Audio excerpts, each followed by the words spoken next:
बिस्मिल्लाहिर्रहमानिर्रहीम। अस्सलामुअलैकुम। आप देख रहे हैं डीडीपी एनालिटिका। आज जैसे मुल्क में हालात हैं, अवाम परेशान हैं, महंगाई और बेशुमार मसले, और ऊपर से हुकूमत और अपोजिशन के दरमियान रवाबत की कमी, और अपोजिशन जो है वो अवाम को तैश दिला रही है। महंगाई बिल्कुल लोगों के लिए परेशान कुन है, लेकिन सब जानते हैं कि अगर अपोजिशन की हुकूमत आ जाए तो वो भी महंगाई दूर नहीं कर सकेंगे, लेकिन वो अवाम को बेवकूफ़ बनाने में पेश पेश हैं। इन हालात में मुल्क के हालात दिन ब दिन बिगड़ते जा रहे हैं। ये सूरत हाल क्या इसी तरह चलते रहनी चाहिए? ये हुकूमत आई, हुकूमत अगर अपनी परफॉर्मेंस की बुनियाद पे या अपोजिशन के नारों पे या हालात से वो शिकस्त खा के बिलाखिर आइंदा ये इलेक्ट नहीं होती, तो फिर क्या हमारा मुकद्दर यही है कि हम फिर उन्हीं लोगों के हत्थे चढ़ें जिन्होंने पहले मुल्क को इस हाल तक पहुंचाया है? मैं समझता हूं कि हमारी जनरेशन, हम लोग जो आज मुल्क में किसी हैसियत में बैठे हुए हैं, और जो जो कुछ भी है वो इसी मुल्क ने दिया है, अल्लाह की रहमत है, एक मुल्क मौजूद है। और आज अगर इसका मवाजना करें जो कुछ भारत में मुसलमानों के साथ हो रहा है, तो सजदे में सर रख के इंसान बस उठाने को जीना चाहे, इस वजह से कि आप आज बड़े सुख के वक्त में, सुख के वक्त देख रहे हैं, सुख के दिन देख रहे हैं अपने मुल्क में बैठे। लेकिन हमारी जनरेशन, हम लोग जो मैं बात कर रहा था, हमने इस मुल्क को तबाह किया, हमने इस मुल्क के लिए कुछ नहीं किया। मुझे अफसोस है कि मैं उस जनरेशन से मेरा ताल्लुक बन गया है, क्योंकि मैं अभी ज़िंदा हूँ। लेकिन मैंने वो जनरेशन भी देखी है कि जब 1947 में गुर्बत बेपनाह थी, पाकिस्तान के पास कुछ नहीं था, लुटे फुटे लोग, काफले, लाशें उठाई हुई, कत्ल गारत हिंदू और सिख के हाथों देखते हुए, अपने प्यारों को अपनी आंखों के सामने ज़िबा करते हुए देखते हुए वो इस वतन में पहुंचे उम्मीदों के साथ, तवक्कुआत के साथ। और जो यहाँ लोग पहले रह रहे थे वो भी हिंदू के तसल्लुत की वजह से, उनमें भी बड़े चंद लोग थे जिनके घरों में अच्छे हालात थे, बाकी गरीब गुरबा लोग थे। उस जनरेशन ने बड़ी कुर्बानियां दी इस मुल्क को उठाने के लिए। उन्होंने बड़ी मेहनत की, दिन रात कोशिश की, तकलीफ का वक्त गुजारा। वसाइल नहीं थे, ना दफातर में वसाइल थे, लेकिन मुल्क को तरक्की की राह पे डाला। आपको वो वक्त भी था कि जब पाकिस्तान मकरूज नहीं था और मुल्क पाकिस्तान आगे बढ़ रहा था। अगर कोई कर्जा था तो वो इंडस्ट्रियल डेवलपमेंट का था कि आप फैक्ट्रियां लगा रहे थे, कारखाने लगा रहे थे, मुल्क में प्रोडक्शन बढ़ रही थी, आपकी आमदन बढ़ रही थी। उस जनरेशन ने यहाँ तक किया कि जब मैं बच्चा था, जब 1948 में मुझे प्राइमरी स्कूल में जब दाखिल किया गया पहली जमात में, तो मैं खुद अकेला जाता था और सड़क पार करते थे, क्योंकि घंटों वहाँ पे सड़क पे कोई कार नहीं गुजरती थी। फिर वो वक्त आया कि गुजरने के लिए आदमी को सोचना पड़ता था, क्योंकि कारें रुकती नहीं थी, इतनी कारें। और आज तो सड़कें कम पड़ गई क्योंकि ट्रैफिक ही ट्रैफिक है। कहने की बात यह है कि इस मुल्क ने लोगों को अच्छे दिन दिए, बहुत अच्छे दिन दिए, लेकिन इस जनरेशन ने, जो हमारी दूसरी जनरेशन आई, उसने क्या दिया? आप देखिए कि हमारे लीडर्स क्या है। क्या आज हम उन पे फख्र कर सकते हैं? एक जनरेशन जिसने कि मुल्क बनाने में मेहनत की, और एक वो जनरेशन है जिसके ऊपर करप्शन के इल्जामात हैं। क्यों? जरदारी साहब का खानदान, नवाज शरीफ साहब का खानदान, वो आपके लिए, मेरे लिए मेहनत नहीं कर रहे हैं। वो मेहनत और कोशिश कर रहे हैं अपने बच्चों के लिए कि वो वजीर आजम बन जाएं, उनके कैरियर बन जाएं, वो हुक्मरान हो, क्योंकि उनको 22 करोड़ की आबादी में बाकी सब घसियारे नजर आते हैं। उनको नहीं नजर आता, अपनी औलाद के आगे कोई भी नजर नहीं आता, और यूं लगता है कि बाकी दुनिया में, बाकी पाकिस्तान के तमाम अवाम में किसी का भी बच्चा इस सहल नहीं है कि वो मुल्क के अंदर आके तो लीडर का रोल अदा कर सके। फिर आप देखिए कि इन हालात में ये जो दूसरी जनरेशन थी, इन्होंने जायदादें बाहर बनानी शुरू की, इनके बच्चे बाहर जाना शुरू हो गए। तो दूसरी जनरेशन की कंट्रीब्यूशन ये है कि वो अपनी जिंदगी पुरलुत्फ दूसरे मुल्कों में जाके गुजारें, और यहां वो सिर्फ उस वक्त के लिए आए जब उन्होंने यहां पे हुक्मरानी करनी हो। अब सूरत हाल ये है कि एक उम्मीद बंदी थी कि पीटीआई की गवर्नमेंट आएगी और एक लीडर जिसने के वादा किया, सबसे इंपॉर्टेंट वादा उसका था कि मैं करप्ट लोगों का, पिछली गवर्नमेंट के करप्ट लोगों का मैं एहतसाब करूंगा, उनको सजाएं होंगी, उनसे पैसा निकलवाएंगे। लेकिन 3 साल से ज्यादा अरसा गुजर गया, ये उम्मीद भी टूटती हुई नजर आ रही है। इसके साथ साथ नजर यूं आता है कि एक एनआरओ भी तैयार है जो कि ऑपोजिशन को भी और खुद इस हुकूमत के साथ जो लोग बैठे हुए हैं उनको दिया जाएगा। इमरान खान मुझे बिल्कुल बेबस अकेला नजर आता है।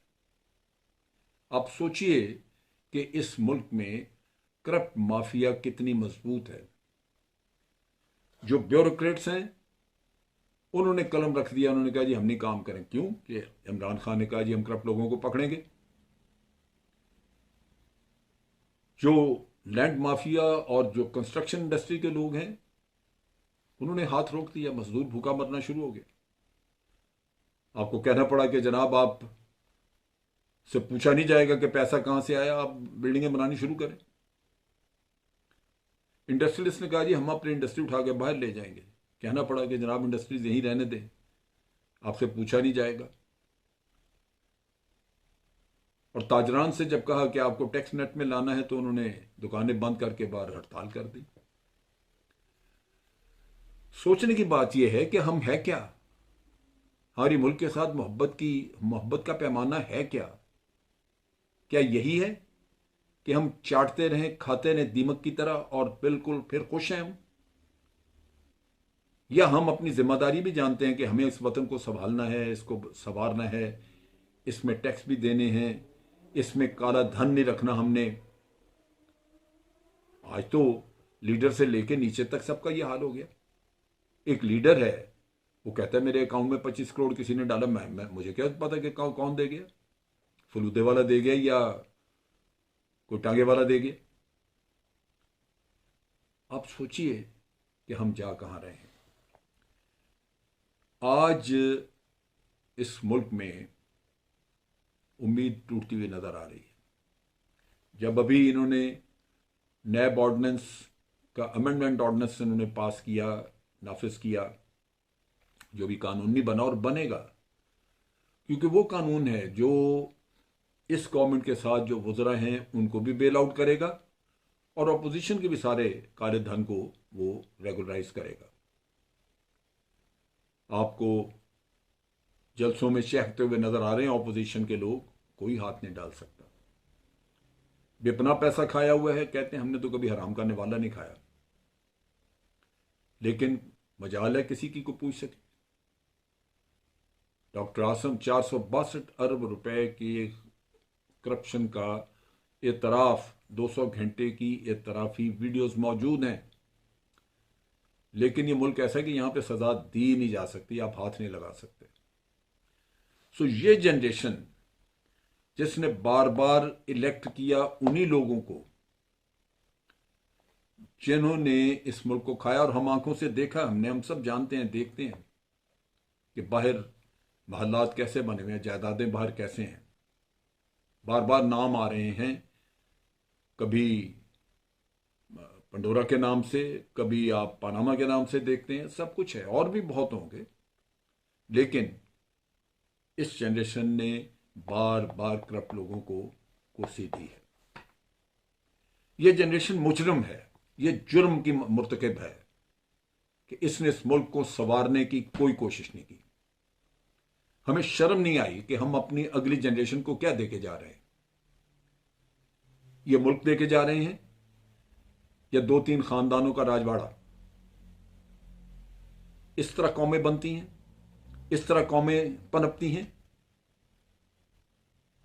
कि आप 2 खानदानों के, 3 के, 4 के गुलाम होकर रह जाएं। यही वो कौम है, यही वो जनरेशन है जिसने जरदारी साहब को इलेक्ट किया, जिसने नवाज को इलेक्ट किया, जिसने मौलाना फजल रहमान को इलेक्ट किया। वो इनके खानदानों के गुलाम बार बार इनको पाल रहे हैं। तो कहां पहुंचेगा ये मुल्क, कहां पहुंचेगा? आगे की तैयारी करें। भूल जाएं कि ये मुल्क कभी तरक्की करेगा। भूल जाएं कि ये मुल्क कभी कर्जों के बोझ से बाहर आ सकेगा। अपनी औलादों को हम इतने इतने गर्दन तक डूबे हुए कर्जों में छोड़ के जाएंगे, लेकिन हमें होश नहीं आएगी जब तक कि हम मार खा के खुद नहीं कहीं डूब के मर जाएंगे। ये जुर्म जो हम अपनी कौम के साथ, अपने मुल्क के साथ और अपनी आने वाली जनरेशन के साथ कर रहे हैं, ये हमारी औलादें हमें अच्छे नाम से याद नहीं करेंगी। जब वो सोचेंगी, तारीख पढ़ेंगी, देखेंगी, तो ये आपके गुनाह नाकाबिले माफ़ी होंगे। वो अपनी ज़िंदगियां जब जहन्नम में देखेंगे गुजर रही हैं, कर्ज़ों में दबी हुई कौम की तरह गुजर रही हैं, तो वो आपको अच्छे अल्फाज में याद नहीं करेंगे। खुदा जाने किस किस के दिल से बद्दुआएं निकलेंगी। लेकिन हम वो लोग हैं कि हमें होश नहीं आएगी। आज ये मुल्क गिरवी है करप्ट माफिया के पास। उसकी मर्जी, उसकी ख्वाहिश के बगैर कुछ नहीं चलता। इमरान खान हथियार फेंक चुका है। ये एनआरओ बन चुका है, जो आपने एक ऑर्डिनेंस लेके आए हैं, और अब ऑफर किया आपने ऑपोजिशन को कि हम आपसे बात करने को तैयार हैं। ऑपोजिशन बात करेगी और मिलके एक ऐसा कानून बना दिया जाएगा जिसके तहत सबकी करप्शन साफ हो जाएगी, और फिर हम दोबारा इसी टोले, इन्हीं ग्रोहों के नीचे फिर हम जिंदगी गुजारते नजर आएंगे। और अब जो करप्शन होगी उसमें हौसले बड़े होंगे। उनको पूरी तवक्को होगी कि ये निज़ाम, ये ताबे है करप्ट आदमी का, ये निज़ाम हमारे पांव के नीचे है, ये कुछ नहीं बिगाड़ सकता। लिहाजा अगर पहले हम 20% लूटते थे तो अब हम 50% भी लूट सकते हैं, कोई पकड़ने वाला नहीं। इस मुल्क का अल्लाह हाफिज है, सवाए इसके कि हम दुआ करें कि रब्बुल आलमीन कोई रास्ता सुझा दे, मालिक को इस जनरेशन को अकल और हया दे दे, और उसकी बदौलत शायद कोई हम अपने लिए बेहतर सोचें। अपने जो हमारे हकूक़ हैं, हमारे मुल्क के जो फलाह है, उसके बारे में कोई गौर करें। आज तो मुझे कोई ऐसा शख्स नज़र नहीं आता।